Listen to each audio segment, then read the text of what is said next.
Java 24 is here. 18 मार्च को जावा 24 आ चुका है और हम लोग इस वीडियो के अंदर जावा 24 के नए फीचर्स के बारे में बात हम लोग एक फीचर्स देखेंगे कि भाई अलग अलग तरीके के नए नए फीचर्स आए हैं। जैसे कुछ फीचर्स सिक्योरिटी एंड परफॉर्मेंस से रिलेटेड हैं, कुछ फीचर्स हमारे जीवीएम से रिलेटेड हैं, कुछ फीचर्स हमारे जावा लैंग्वेज से रिलेटेड हैं। तो हम लोग सब फीचर्स को एक एक करके समझेंगे एंड मैं आपको समझाऊंगा ऑलमोस्ट सारे फीचर्स को। कुछ फीचर्स एक्सपेरिमेंटल हैं, कुछ फीचर्स प्रीव्यू हैं, तो उनके बारे में भी आपको बताऊंगा। तो चलो भाई कवर अप करते हैं। चलो तो बात करते हैं हम लोग जावा 24 फीचर्स की। अब हमने क्या किया है, हमने 24 फीचर्स जितने भी हैं, जितने इंपॉर्टेंट फीचर्स हैं, उनको कैटेगराइज कर दिया है बेसिकली पर्टिकुलर कैटेगरी के हिसाब से। तो अब मैंने जितने भी स्लाइड्स में मैंने चीज़ें मेंशन की वो कैटेगरी वाइज मेंशन की है। तो पहले कैटेगरी है performance and memory management enhancement. Java में अलग अलग तरीके के एनहेंसमेंट किए गए हैं, वो चाहे मेमोरी से रिलेटेड बात हो, परफॉर्मेंस से रिलेटेड बात हो, चाहे आप लैंग्वेज फीचर्स से रिलेटेड बात हो। बट हाँ, कुछ फीचर्स अभी एक्सपेरिमेंटल हैं, कुछ फीचर्स प्रीव्यू में हैं, वो बाद में हट भी सकते हैं, कुछ फीचर्स परमानेंट भी किए गए हैं। तो सबके बारे में बात करते हैं। तो अगर हम सबसे पहले फीचर की बात करें, that is a generational Shenandoah experimental. अभी एक्सपेरिमेंटल फीचर है, it is related to the garbage collection and जहाँ पे गार्बेज कलेक्शन की बात आती है वहाँ पे मेमोरी एंड परफॉर्मेंस की बात आएगी। अब होता क्या है, it is Shenandoah low pause time garbage collector है जावा में, जो इनेबल करेगा परफॉर्मेंस इंप्रूवमेंट। कैसे? पहले क्या होता था, ये चीज़ हैंडल होती थी सारे ऑब्जेक्ट्स को इकट्ठा कलेक्ट करने के लिए, लेकिन अब ये जो है ये इंट्रोड्यूस कर रहा है जनरेशनल मोड। इसमें क्या है कि हमारे जितने यंग ऑब्जेक्ट्स होते हैं और ओल्ड ऑब्जेक्ट्स होते हैं उनको अलग अलग ट्रीट किया जाता है, सेपरेट ट्रीट किया जाता है, जिसकी हिसाब से ये इंप्रूव करता है परफॉर्मेंस को, टाइम रिड्यूस करता है। तो इसीलिए ये इंपॉर्टेंट है। इसके फ़ायदे और यूज़फुल चीज़ इसीलिए है ये क्योंकि इसमें यंग ऑब्जेक्ट्स जल्दी से मर जाएंगे, डाई हो जाएंगे, और जो ओल्ड ऑब्जेक्ट होंगे वो धीरे धीरे मरेंगे, ज़्यादा देर तक मेमोरी में रहेंगे तो धीरे धीरे खत्म होंगे, जिसकी वजह से थोड़ा सा परफॉर्मेंस इंप्रूवमेंट आएगी। एंड मेन इंपॉर्टेंट है separating the makes the GC more efficient. अब जितने ओल्ड ऑब्जेक्ट्स हैं, नए ऑब्जेक्ट्स, इनको सेपरेट करके क्लीन करने का तरीका ये फॉलो कर रहा है, तो ये ज़्यादा एफिशिएंसी हमें देगा। Here is a JDK 24 documentation. तो अगर आप यहाँ पे जाओगे तो आप देखोगे जनरेशनल सेनेंडो एक्सपेरिमेंटल, इस पर क्लिक करके आप चीज़ों को पढ़ सकते हो। Everything you can see here, तो आप सब चीज़ पढ़ सकते हो एंड समझ सकते हो। फीचर्स में देख सकते हो। I am actually talking about 478। तो आप 478 की बात करें तो वेयर इज़ अ 478? यस, की डेरिवेशन फंक्शन API, इस पर क्लिक करके देख सकते हो। It is a preview feature and here it is. ठीक है, सो इन्होंने भी यहाँ पे बता रखा है, आप इसको भी देख सकते हो। इम्प्लीमेंटिंग KDF प्रोवाइडर्स एंड सब चीज़ यहाँ पे बता रखा है, देख सकते हो। नेक्स्ट की बात करें तो हमारे पास है क्वांटम रेजिस्टेंट क्रिप्टोग्राफी। अब quantum resistant cryptography that is 496 and 497। क्या है, what is it? Java adds quantum resistant cryptographic algorithms, जैसे quantum resistant key encapsulation and quantum resistant digital signature. क्यों इंपॉर्टेंट है ये? क्योंकि it future proofs Java against quantum computers which can break current encryptions. तो future proof Java against quantum computers, ये help हमारी करेगा क्योंकि they can break current encryption. इसीलिए ये दो एल्गोरिथम्स बेसिकली क्रिप्टोग्राफिक एल्गोरिथम्स दी गई हैं, that is a quantum resistant key encapsulation, quantum resistant digital signature. आप यहाँ पे जाके देख सकते हो। I am actually talking about 496 and 497। तो अगर मैं आपको यहाँ पे दिखाऊँ 496, that is this quantum resistant module lattice based key encapsulation mechanism, and I'm talking about quantum resistant module lattice based digital signature. These are the two cryptographic algorithms which future proofs Java against quantum computers which can break current in cryptographic encryptions. ठीक है, सो ये हमारी help करेगा। It ensures the crypto encryption stay secure in future में encryption secure रहे। ये दोनों features हमारे हेल्प करेंगे। एंड सबसे important the next feature is a modernising Java APIs। अब यहाँ पे जावा APIs को मॉडर्नाइज किया गया। वो कौन कौन से जावा APIs है, एक एक करके बात करते हैं। सबसे पहले अगर बात करें so that is ahead of class loading and linking. ये इंपॉर्टेंट है, AOT। अहेड ऑफ क्लास क्या है भाई, एंड इसको हम समझते हैं। Java can preload classes and link them at a build time. अब क्या होगा कि जावा पहले से ही क्लासेस को प्री लोड कर देगा और लिंक कर देगा बिल्ड टाइम में ही। इसकी वजह से होगा क्या भाई, दिस इंप्रूव्स स्टार्टअप टाइम। अब जो स्टार्टअप टाइम है वो इंप्रूव हो जाएगा हमारा। ठीक है, क्यों यूजफुल है ये? क्योंकि ये रिड्यूस कर देगा startup delays from the large application.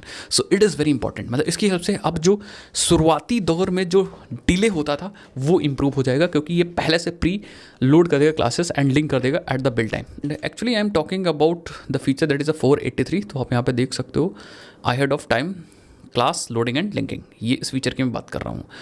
And हमारे पास यहाँ पे कुछ APIs भी आई हैं, that is a class file APIs।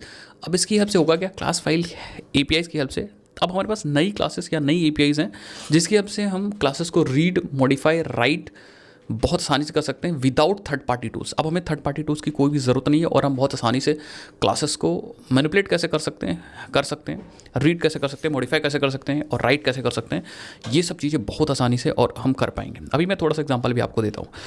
Read and process dot class files. अब ये क्योंकि क्लास फाइल्स रीड करनी पड़ती थी फ्रेमवर्क्स में, जैसे आप हाइबरनेट यूज़ करते थे, स्प्रिंग यूज़ करते थे, तो उन फ्रेमवर्क्स में जावा के जितने भी फ्रेमवर्क्स होते हैं उनमें क्लास फाइल्स रीड करके बहुत सारा काम प्रोसेस किया जाता है भाई। तो अब हमें अलग से कोई थर्ड पार्टी टूल्स और एपीआई यूज़ करने की ज़रूरत ही नहीं पड़ेगी, सारा काम हमारे पास यहाँ पे क्लास फाइल एपीआई आई है उसी की हेल्प से हो जाएगा। नेक्स्ट फीचर की अगर हम बात करें, that is a stream gatherers.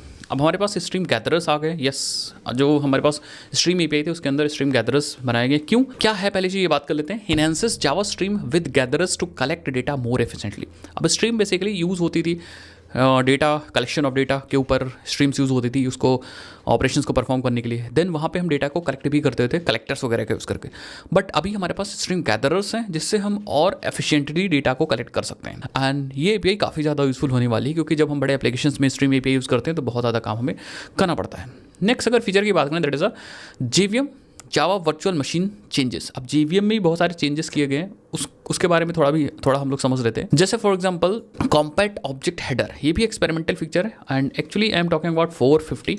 सो एक बार मैं यहाँ पे आके वेरीफाई कर लो, 450 की बात कर रहा हूँ मैं। Compact object header experimental. अब ये क्या होता है इसको समझना बहुत ज़्यादा ज़रूरी है। सबसे पहले it is related to JVM Java virtual machine. अब इसके अंदर की बात है, क्या है इसको हमें समझना पड़ेगा, ठीक है। So reduces object header size to save the memory. ये फीचर क्या करेगा, जो ऑब्जेक्ट हेडर है उसके साइज़ को रिड्यूस करेगा टू सेव मेमोरी। अगर आप ज़्यादा ऑब्जेक्ट बनाते हो तो सारे ऑब्जेक्ट के हेडर्स कम होंगे, हेडर्स की साइज़ कम होगी, जिसकी हेल्प से आप मेमोरी को सेव कर पाओ। क्यों यूज़फुल है ये, क्योंकि more object can fit into memory. भाई लिमिटेड मेमोरी है, अब हेडर्स सारे ऑब्जेक्ट्स के हेडर की साइज़ कम हो जाएगी तो ऑब्जेक्ट की साइज़ कम होगी, तो उतने ही मेमोरी में ज़्यादा ऑब्जेक्ट्स फिट हो जाएंगे। Best for high memory applications के लिए भाई ये बेस्ट चीज़ है। नेक्स्ट फीचर की बात करें, दैट इज रिस्ट्रिक्ट जेएनआई में जो जावा नेटिव इंटरफेस था उसमें कुछ रिस्ट्रिक्शन लाया गया, जिसकी हेल्प से भाई पहले तो बात कर लेते हैं कि व्हाट इज इट, ठीक है। JNI is basically Java native interface. इसकी हेल्प से हम लोग अलाउ करते थे C++ के कोड को जावा में रन कर सके। This feature prepare Java to limit JNI usage for the security. अब सिक्योरिटी पर्पस की हेल्प से कुछ लिमिटेशन इस फीचर में लगा दी गई हैं भाई। ये यूजफुल कैसे होगा, it will prevent unsafe code execution. भाई देखो, जो C++ के कोड्स होते हैं, अगर डायरेक्टली कोई भी कैसे भी कोड को रन कर लेगा जेवीएम में तब तो प्रॉब्लम हो जाएगी ना। हो सकता है कोई उसके अंदर वायरस हो या कुछ भी हो एंड डायरेक्टली रन कर दे रहा है, तो इसीलिए लिमिटेशन लगाना बहुत ज़्यादा ज़रूरी था। इसकी हेल्प से अब अनसेफ कोड होगा जो भी C++ का या C का, वो डायरेक्टली रन नहीं होगा। तो it prevents unsafe code execution, so it is very important. And this feature is actually I am talking about, that is 472। अगर आप यहाँ पे आके देखोगे तो हम बात करें 472 yes, prepare to restrict the use of JNI, इसकी बात कर रहा हूँ। अब इसको आगे और डिटेल में पढ़ सकते हो, मैंने एक ओवरव्यू आपको दे दिया है। नाउ अगर हम आगे चलें और हम बात करें नेक्स्ट फीचर की, तो यहाँ पे next feature is a disable security manager. ये एक बहुत इंपॉर्टेंट है। Disable security manager is I am talking about 486। यहाँ पे आप देखो तो मैं 486 की बात कर रहा हूँ। Permanently disable the security manager. Security manager is removed because it is outdated. ये पुराना हो चुका था तो इसीलिए इसको रिमूव कर दिया गया। यस, तो अब हम पुराने सिक्योरिटी मैनेजर को नहीं देख सकेंगे, ठीक है। सो दैट्स वाई, क्योंकि भाई अब नई चीज़ें हैं तो पुरानी चीज़ों को हटाना पड़ेगा। So that's why removed. Now अगर नेक्स्ट फीचर की बात करें तो हमारे पास यहाँ पे लैंग्वेज एंड सिंटैक्स एनहांसमेंट, ये इंपॉर्टेंट चीज़ है। अब आप जो प्रोग्रामिंग लैंग्वेज लिखते थे एक्चुअली उसमें भी कुछ इंप्रूवमेंट किया गया। सबसे पहले बात करें तो यहाँ पे आप देखो primitive types in instance and switch. तो अब हम लोग इंस्टेंस ऑफ ऑपरेटर जो यूज़ करते थे या स्विच एक्सप्रेशन लिखते थे उसमें हम लोग प्रिमिटिव टाइप्स को लिख सकेंगे। प्रिमिटिव टाइप्स अलाउ है स्विच एंड इंस्टेंस ऑफ में, जैसे हम लोग यूज़ करते थे पहले, तो उसमें सिर्फ रेफरेंस टाइप चलता था। अब प्रिमिटिव भी चलेगा। अगर आप चाहते हो यार कि इसका मैं एक कंप्लीट वीडियो बनाऊं और उसमें प्रैक्टिकली करके दिखाऊं तो आप कमेंट्स में बता सकते हो। मैं एक वीडियो आपको दूंगा जिसके अंदर लैंग्वेज एंड सिंटैक्स एनहांसमेंट को, प्रोग्रामिंग फीचर्स को आपको करके प्रैक्टिकली मैं बताऊँगा। सो अब now switch supports primitive types. Next बात करें तो हमारे पास यहाँ पे फोर्थ प्रीव्यू में है scoped values scored value it is an alternative to the thread local variable, जैसे थ्रेड लोकल होता था उसी का एक ऑल्टरनेटिव है। इसकी हेल्प से होगा क्या, इसकी हेल्प से it provides better performance than thread local. अब इसको यूज़ कैसे करना है, एक छोटा सा कोड मैं आपको दिखाता हूँ, अगर आप समझ पाओ तो इट्स ओके, अदरवाइज आप फीचर समझ लो, दैट्स इट। यस, अब हम लोकल स्कोप्ड नाम से एक वेरिएबल बना सकते हैं, स्ट्रिंग किस टाइप की वैल्यू हमें रखनी है, एंड देन हम उसके अंदर यूजर डॉट सेट करके हम वैल्यू यहाँ पे सेट कर सकते हैं। So it is alternative to the local thread local, लेकिन परफॉर्मेंस इसकी ज़्यादा तगड़ी है, better performance than the thread local. अब हमारे पास यहाँ पे एक और फीचर है, that is a flexible constructor bodies allow compiler constructor logic. अब हम लोग अलाउ सिंपलर कंस्ट्रक्टर लॉजिक, अब हम लोग कंस्ट्रक्टर लॉजिक को और सिंप्लीफाई कर सकते हैं और आसानी से लिख सकते हैं। यार हमारे पास यहाँ पे एक मॉड्यूलर इंपोर्ट डिक्लेरेशन है, हम मॉड्यूलर, अब जो मॉड्यूल्स होते हैं उन्हीं को हम डायरेक्टली इंपोर्ट कर सकते हैं। It is also in second preview, तो मॉड्यूल को हम लोग डायरेक्टली इंपोर्ट कर सकते हैं। ठीक है, अगर मैं आपको दिखाऊँ, so I am talking about the feature that is here module, yes 494 module import declaration.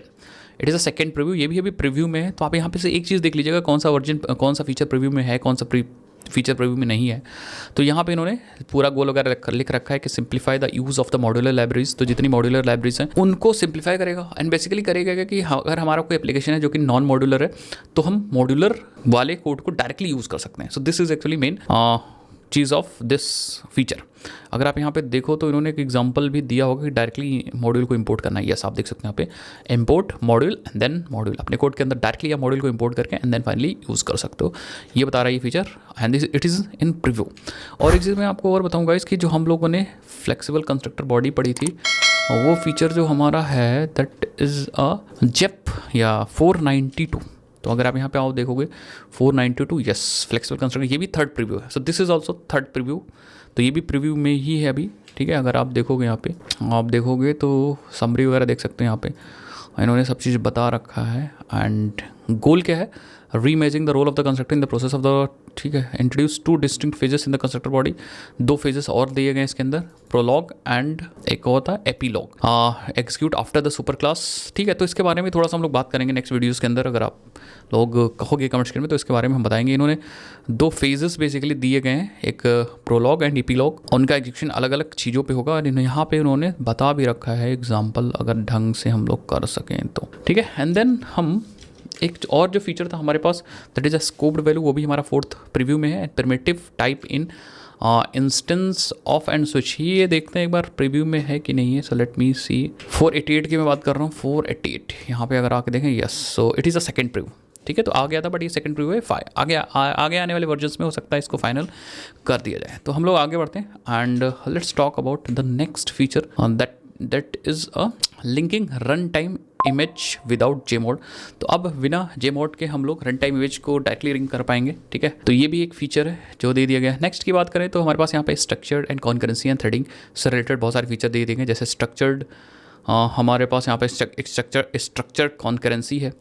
And what is it, क्या है भाई, ये ट्रीट करेगा मल्टीपल थ्रेड्स को एज अ सिंगल यूनिट। तो भाई अगर हमारे पास मल्टीपल थ्रेड है तो सिंगल यूनिट, इस फीचर की हेल्प से वो सारे जो थ्रेड्स होंगे उनको हम as a single unit treat कर सकते हैं। इसका मेन गोल क्या कह सकते हो, it simplifies the multi threading. जो एनवायरनमेंट आप मल्टी थ्रेडिंग यूज़ करते थे उसको ये थोड़ा सा सिंप्लीफाई कर देगा। नेक्स्ट अगर बात करें डेप्रिकेशन रिमूवल, कुछ चीज़ें डेप्रिकेट और रिमूव भी की गई है, जैसे for example remove Windows 32 bit x86 support. तो इसका ये चीज़ जो है, Java will no longer support 32 bit Windows, अब जावा इसको सपोर्ट नहीं करेगा। डेप्रिकेट 32 बिट x86 पोर्ट, तो Java marks 32 bit support for removal, अब इसने मार्क कर दिया भाई रिमूव करने के लिए। तो ये सब चीज़ें। एंड फाइनल समरी की बात करें अगर, तो फाइनल समरी में हमारे परफॉर्मेंस से रिलेटेड बहुत सारे इंप्रूवमेंट है, जैसे मैंने बताया Shenandoah, GC, Z GC, compact object headers, security से रिलेटेड मैं बताया कि जो एल्गोरिथम्स के बारे में मैंने बात की, क्वांटम रेजिस्टेंट क्रिप्टोग्राफी, की डेरिवेशन एपीआई, मॉडर्न एपीआईज में जैसे हमने stream gatherer, class file APIs की बात की, सिंटेक्स में switch with primitives and flexible constructors वगैरह की बात की। तो ये सारे रहे जावा 24 के फीचर्स। बाकी ये जो जेडीके 24 की ये जो लिंक है ऑफिशियल डॉक्यूमेंटेशन की, इस लिंक में डाल दूंगा। कुछ फीचर्स हो सकता है इसमें से मिस हो गए हों, बट आपको ध्यान ही देना है कौन से फीचर एक्सपेरिमेंटल हैं। एक्सपेरिमेंटल क्या होता है अगर आपको पता है तो कमेंट में बताइए, एंड कौन से फीचर प्रीव्यू में है तो इनका ध्यान देना है, एंड देन आपको चीज़ें समझनी है। एंड बहुत सारी चीज़ें I think synchronise virtual thread without pinning, ये वाला फीचर्स हम लोगों ने कवर नहीं किया, तो कुछ फीचर्स इसमें से एक दो चीज़ें छोड़ दी हमने। अगर आप लोग कहोगे तो उसको भी अब यहाँ पे वेक्टर एपीआई भी हमारे पास यहाँ पे है, जो कि 9th इनक्यूबेटर है। सो एक दो फीचर्स यहाँ पे छूट भी गए, अगर आप लोग कहोगे तो उसको भी कवर कर देंगे। अदरवाइज वीडियो कैसे लगी कमेंट सेक्शन में जरूर बताइए, एंड मिलते हैं नेक्स्ट वीडियोज़ के अंदर। तब तक के लिए अपना ध्यान रखिए। जय हिंद, जय भारत, बाय बाय।